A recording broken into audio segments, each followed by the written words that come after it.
कुत्स्त्वा कश्मलमेन्द् विश्व में समुपस्थितम् अनार्यजुष्टमस्वग्रयम् कीर्तिकर्मर्जुन.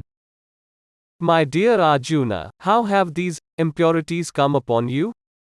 They are not at all befitting a man who knows the progressive values of life.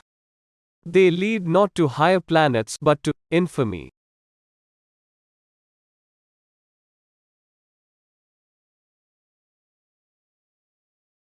Jai Shri Krishna.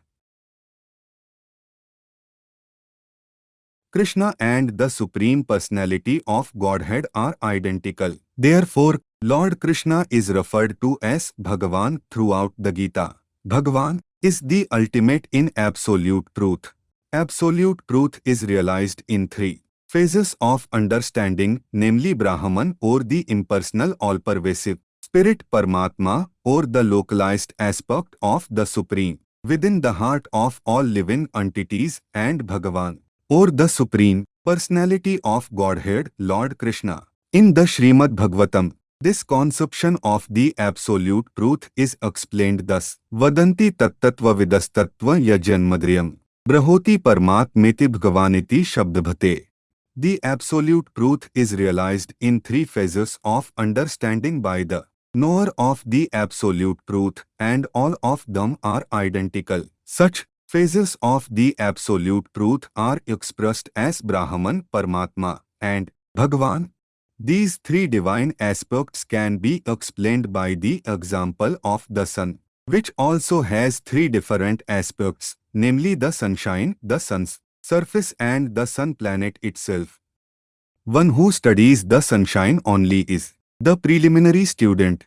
One who understands the sun's surface is further advanced, and one who can enter into the sun planet is the highest. Ordinary students who are satisfied simply by understanding the sunshine's universal pervasiveness and the glaring effulgence of its impersonal nature may be compared to those who can realize only the Brahman feature of the absolute truth.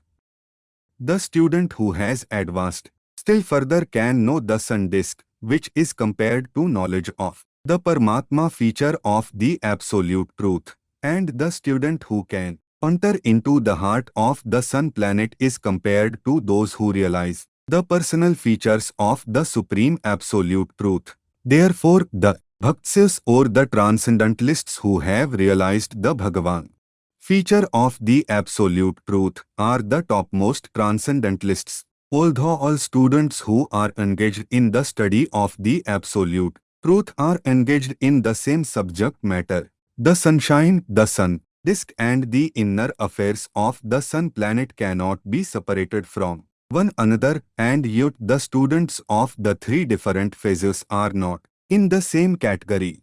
The Sanskrit word Bhagavan is explained by the great authority Parasara Muni, the father of Vyasdev, the Supreme Personality who possesses all riches, all strength, all fame, all beauty, all knowledge, and all renunciation is called Bhagavan. There are many persons who are very rich, very powerful, very beautiful, very famous, very learned, and very much detached, but no one can claim that he possesses all riches, all strength, etc. entirely.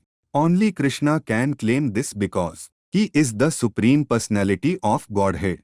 No living entity, including Brahma, Lord Shiva, or Narayana, can possess opulences as fully as Krishna. Therefore, it is concluded in the Brahma Samhita by Lord Brahma himself that Lord Krishna is the Supreme Personality of Godhead. No one is equal to or above him. He is the supreme cause of all causes. Ishvarah Paramah Krishna Satchidanand Vigraha Anadiradiddhar Govinda Sarvakaran Karanam. There are many personalities possessing the qualities of Bhagavan, but Krishna is the supreme because none can excel him. He is the supreme person and his body is eternal, full of knowledge and bliss. He is the primeval Lord Govinda and the cause of all causes.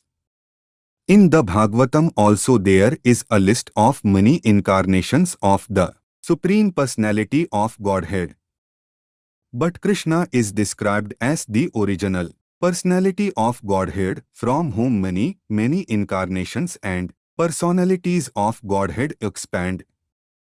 Ete chanshaklah punsa Krishnastu Bhagwan Swayam, Indrarivyakula Lokam Ridyanti Yuge Yuge. All the lists of the incarnations of Godhead submitted herewith are either plenary expansions or parts of the plenary expansions of the Supreme Godhead, but Krishna is the Supreme Personality of Godhead himself. Therefore, Krishna is the original Supreme Personality of Godhead, the Absolute Truth, the source of both the Supersoul and the impersonal Brahman. In the presence of the Supreme Personality of Godhead, Arjuna's lamentation for his kinsman is certainly unbecoming, and therefore Krishna expressed his surprise with the word kutas, wherefrom such unmanly sentiments were never expected from a person belonging to the civilized class of men known as Aryans. The word Aryan is applicable to persons who know the value of life and have a civilization based on spiritual realization. Persons who are led by the material conception of life do not know that the aim of life is realization of the absolute truth, Vishnu or Bhagavan, and they are captivated by the external features of the material world, and therefore they do not know what liberation is. Persons who have no knowledge of liberation from material bondage are called non-Aryans. Although Arjuna was a Kshatriya, he was deviating from his prescribed duties by declining to fight. This act of cowardice is described as befitting the non-Aryans. Such deviation from duty does not help one in the progress of spiritual life, nor does it even give one the opportunity to become famous in this world.